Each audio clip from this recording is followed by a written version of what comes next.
So hi, everybody. Let me give you a quick preview here. Obviously, we have many journalists, members of the media on this call. We also have members of the legal team. Michael Satin will be speaking and is primary on this legal team. John Summers is also on this call, and he is local counsel working closely with Mr. Satin. Andrew Erdlin is here, and he also works with Mr. Summers in this matter. As I mentioned, Mr. Satin is going to be talking more specifically about the legal aspects, and I'll be talking in more general terms. And then, of course, we'll be taking questions from all of you. So, without further ado, I think we might want to hear about the legal aspects first, and then I will have some more general comments. Michael, do you want to go ahead? Thank you, and good afternoon, everyone. So on Friday, we filed on behalf of District Attorney Krasner 2 documents in Commonwealth Court, 2 filings. One is a petition for review, and the second is an application for summary relief. And what they seek is a declaration that the impeachment proceedings against District Attorney Krasner are unlawful and may not proceed.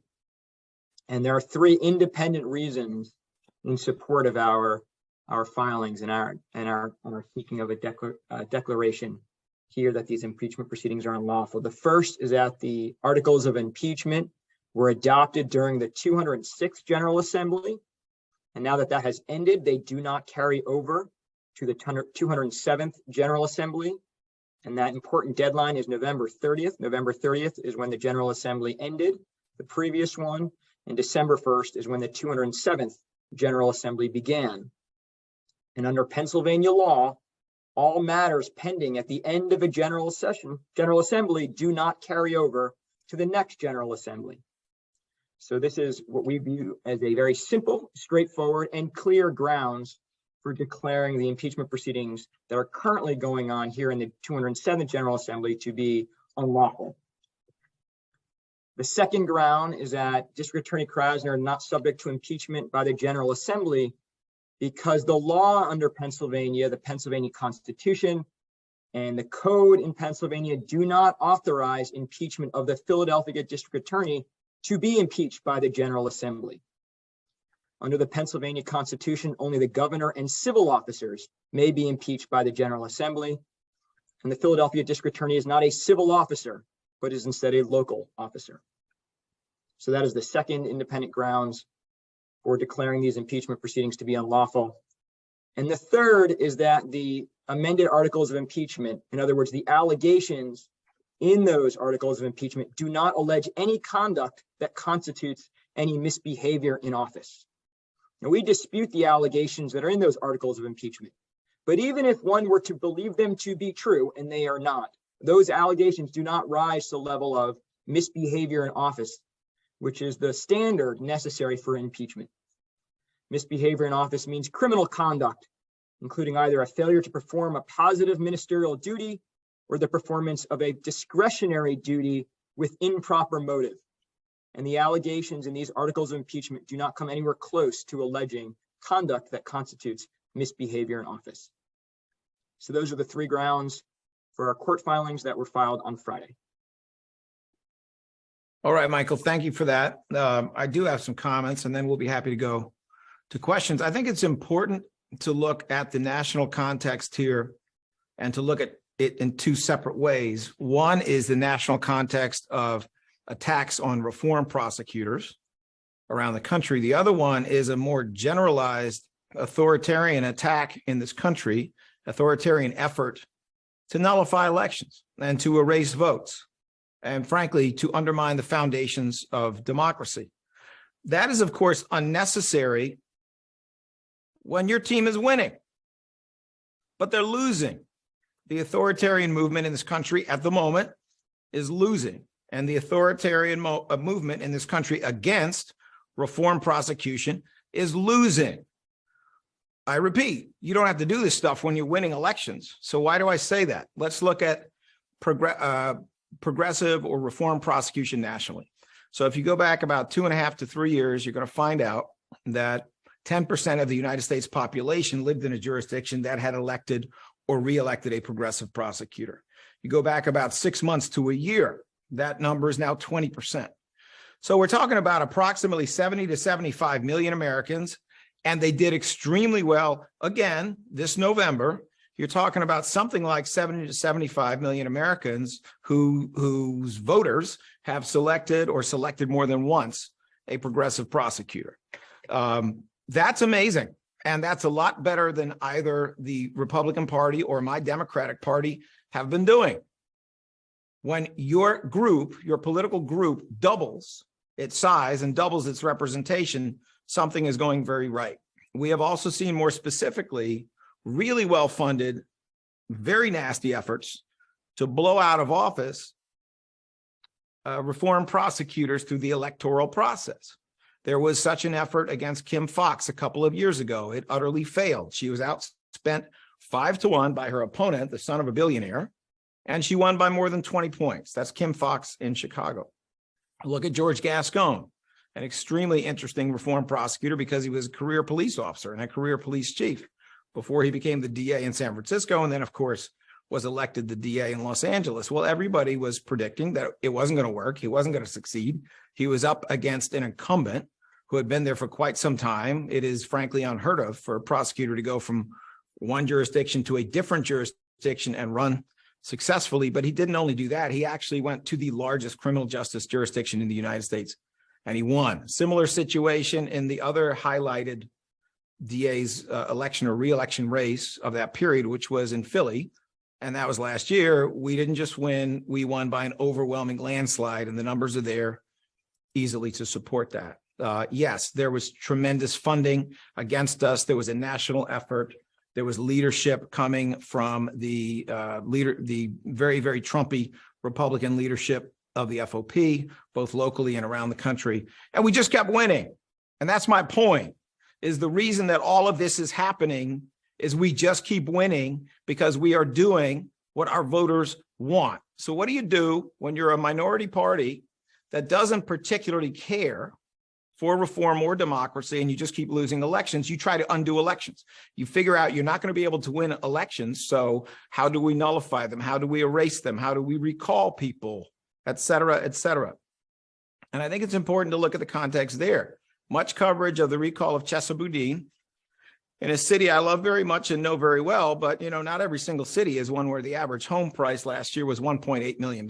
It's an unusual place, and a well-funded effort was successful in recalling Chesa Boudin. I wish there had been equal coverage of the fact that Pamela Price just won as the progressive or reform prosecutor in Alameda County, otherwise known as Oakland, which is right across the water, because that is a bigger jurisdiction. And that jurisdiction this November flipped from being a more traditional jurisdiction to being a reform jurisdiction. But I didn't see that heavy coverage coming from the media. So when we see that, it all starts to explain why we are now seeing that Andrew Warren, the progressive prosecutor in Tampa, was removed from office for signing the same letter that I and about 70 other prosecutors signed, a letter stating that we would not prioritize the prosecution of women or medical professionals pursuing procreative and abortion rights. That's why he got removed by baby Trump in Florida. He was doing just fine, getting himself elected and reelected, but that's why he got removed. Or look at Aramis Ayala. Aramis Ayala was probably the first among us, meaning the reform prosecutors, to be attacked when she explained that she was no fan of the death penalty. And the governor of Florida there used some unusual powers to take away all of her death penalty cases. Apparently, if you love the death penalty, that's A-okay. But if you got reservations about it, as the Supreme Court has had in various different periods, and most Americans do, then that's a terrible thing, and we take your power. We don't take it in elections because we, the people who are opposed to reform, can't win those elections. We take it other ways.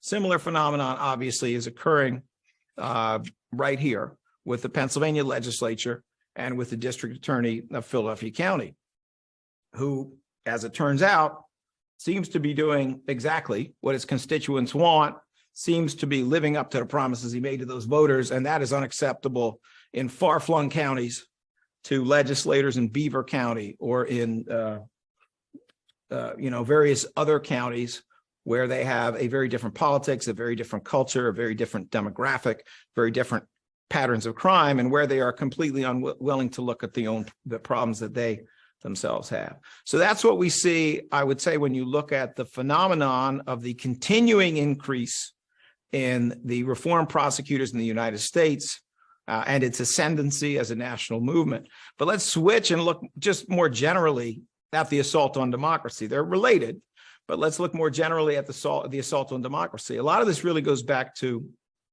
Bill Barr, when he was, in many ways, the chief henchman for Donald Trump before he got some 11th and a half hour reservation about what was going on, who was one of the architects of this assault on people like Andrew Warren, the prosecutor in Florida. And more generally, what we're seeing now is talk about impeaching Joe Biden. For what? For what? The answer is for winning, because Trumpism was rejected in 2020 and it was rejected again in 2022. And there's no suggestion whatsoever that there's any substance to an effort to impeach Joe Biden. They've come up with Hunter Biden as if whatever he did or didn't do makes him public enemy number one. Needless to say, it has nothing to do with Joe Biden. But this is where they are. They can't beat Joe Biden. Donald Trump can't even win with a majority of the popular vote. So we're going to go down some rabbit hole of accusing everybody and everything of improper action. We're going to accuse the United States Attorney General, Merrick Garland, of doing something awful about investigating, the January 6th incident, an incident in which about 900 people are charged and they just keep getting convicted, but there's something wrong with Merrick Garland investigating that. We're going to go after Alexander Mayorkas. Why? I don't know. Ask the Republicans. They just keep coming up with this stuff. Mike Pompeo is going to explain to us that Randy Weingarten is the most dangerous person in the world in an era when we have ascendant anti-Semitism.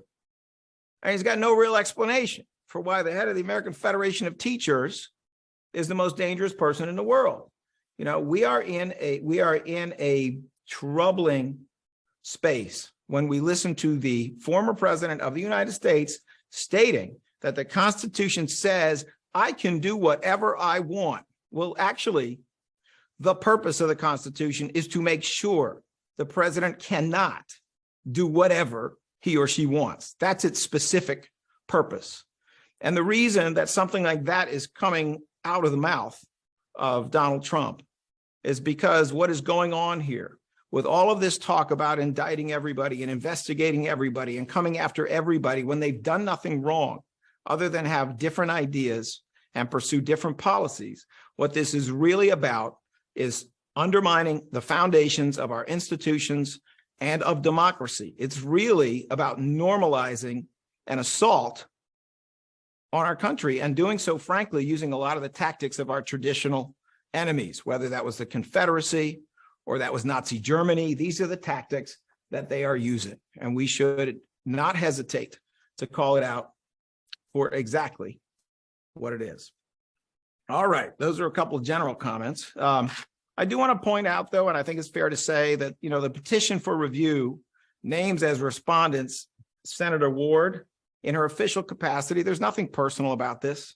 This is just the legal methodology that must be followed in order to get these issues before a court that we certainly hope will act. Same thing with, with Representative Bonner. Same thing with Representative Craig Williams. Representative Solomon is the third of these prosecutors, and that's what they are. They're prosecutors. Their job is to prosecute me in this impeachment proceeding, but there's nothing personal about the fact that we have named them in this so that we are able to raise these incredibly important issues and issues actually going at the heart of democracy before the higher courts. Are there any questions for either Mr. Satin or myself? All right. I think we have three people that I'm aware of. Let's start with Chris Palmer. Hi, Mr. Palmer. Good afternoon. Two very quick things. One, do you have any sense of timing on when you expect the court to potentially weigh in on these arguments that you've made? I do not. Mr. Satin, do you want to weigh in? We've asked for expedited briefing on it so it can be resolved quickly, but we don't know what the court will decide. And then if there is not a ruling before either December 21st, which I believe is when the legislature asked for a statement from the DA's office in writing in its defense, or the trial, which is currently scheduled to happen January, I believe 18th or 19th, do you plan to meet those deadlines? Are you going to submit things in writing, or will you show up to your trial? Well, let me say this. Will I show up to the trial? I asked, banged on the door, tried to kick in the door time and time again to be permitted to participate in proceedings before the House of Representatives. We did so in relation to the efforts to have a finding of contempt. We did so on both of the quasi-public hearings that occurred, and there was a very deliberate and specific effort to silence me that was successful. I said repeatedly during that time, and my lawyers reached out on my behalf repeatedly in writing, by email, and other ways during that time, let us speak, and they said no. So I fully intend not to be silenced this time. We are proud of our policies. We are proud of our ideas. We are proud of our successes. We know some things about what is going on in the rest of the state that is frankly not flattering to their motivation to pursue all of this. We fully intend to respond. I cannot anticipate exactly what may happen procedurally, so I don't want to get ahead of myself. Depending on what happens, both with procedural decisions by higher courts, but also with procedural decisions in the Senate. The Senate, as I understand it, will have its own opportunity to make decisions about how it proceeds. You know, that may change things, but I fully intend to answer, and honestly, I may answer fully and publicly before any proceedings start, just to make sure that there isn't some kind of 11th hour silencing going on, because the public deserves to know what is really going on here, and we are proud of what we have done and happy to speak about it. Just one quick follow-up. What Senate procedural issues are you referring to? Do you want to address that, Mr. Satin, or do you want me to address it? So I can address it briefly. So a committee will be established that will be tasked with essentially setting the procedures for how this trial and these proceedings will go. And we don't even know yet the names of those senators who will be on that committee.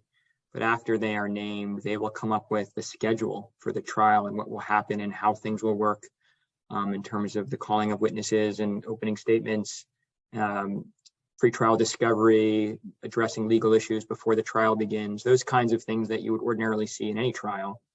In other words, this Senate committee is going to be in charge for running the trial, and that committee has not yet been formed. And so, of course, we don't know all the different procedures that will apply and that they will seek for the parties to follow. And I would just add, obviously, the Senate can consider these very, very substantial issues on its own. We're all sworn to uphold the law and the Constitution, and they can make their own determination as to whether it's even appropriate to proceed to a trial. But regardless, we will be answering fully and appropriately in the timing of the matter. Okay, next question I believe would be from, pardon me if I mispronounce it, Mark Scalforo. Thank you. You did not mispronounce it. So that's a 1 in 100 shot. Thank you. Hey, so I've heard a couple of things about your legal arguments, and I just wondered if you could sort of address them. One is this issue about whether or not an impeachment proceeding can span 2 legislative sessions.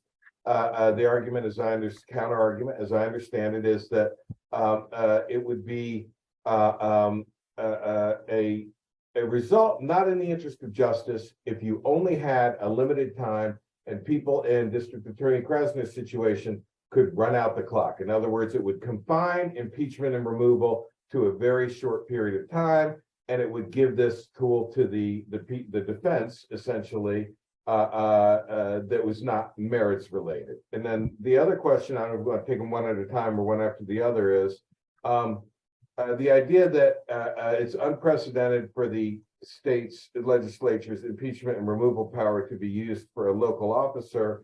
The impeachment part certainly has been. Do you know whether or not that's ever been litigated? And if this power didn't exist, if this power has never existed, why do you think, and no one's challenged it, why would that be? Is it because they never got to removal? Mr. Satin?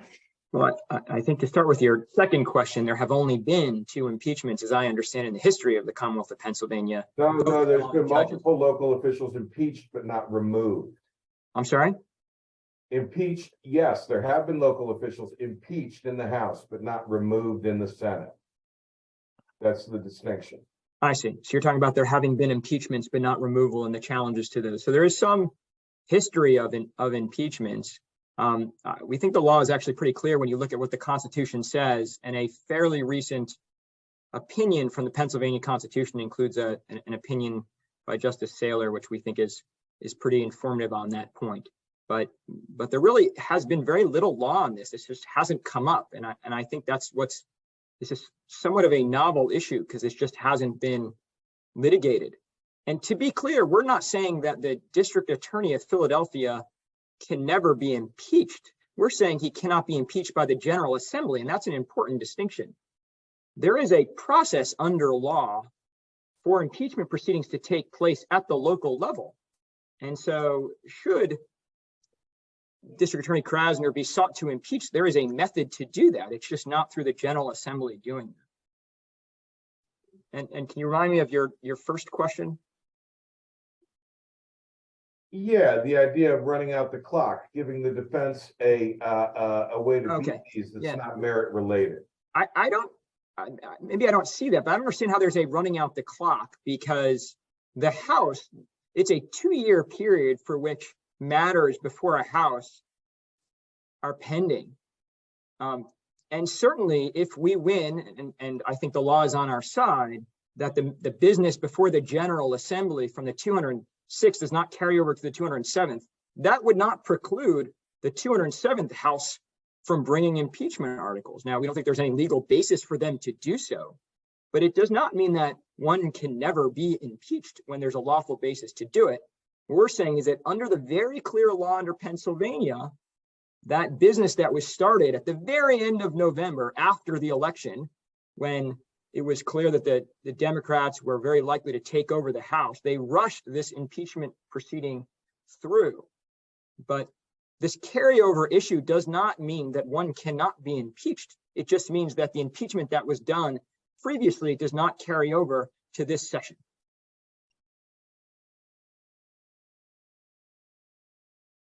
Mr. Davis, do you have any other notes for me?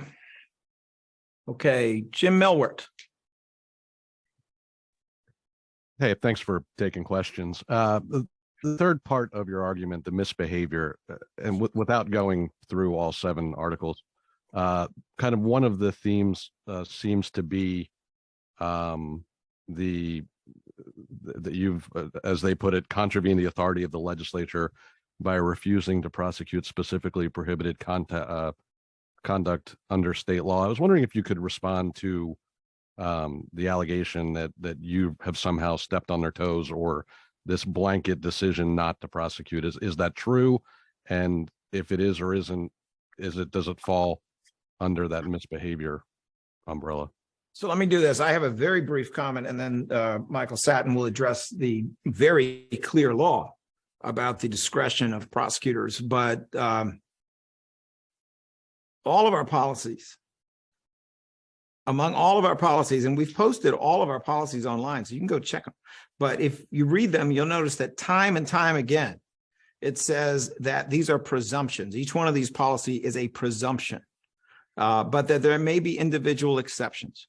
So this claim of a blanket policy or an ironclad rule that it's somehow mandatory is simply not true.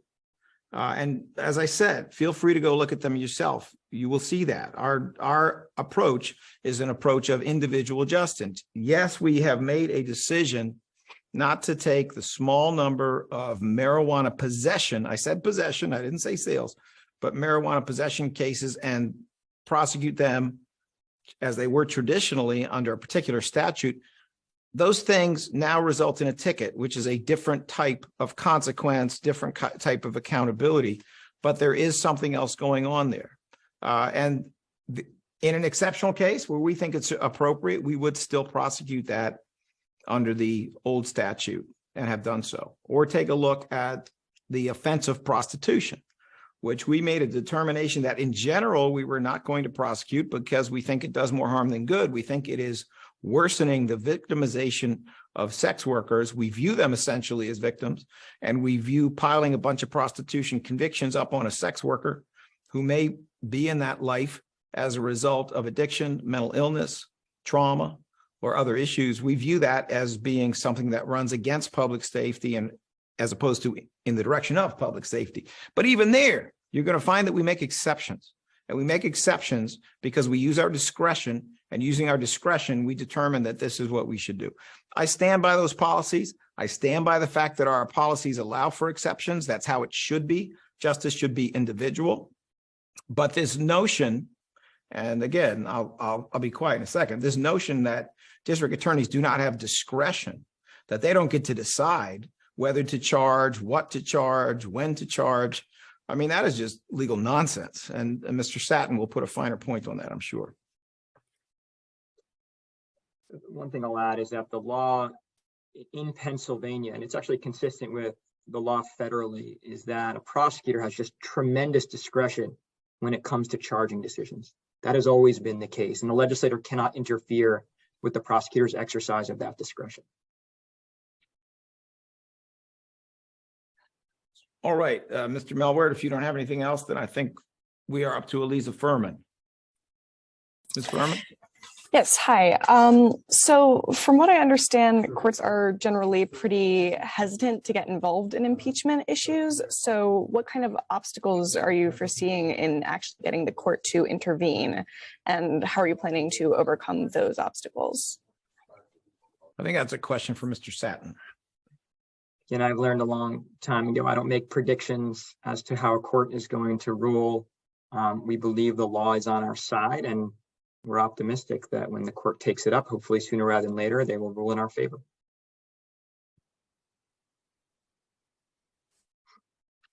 Ms. Furman, do you have anything else, or does anyone else have anything else? There being nothing else? All right, thank you very much.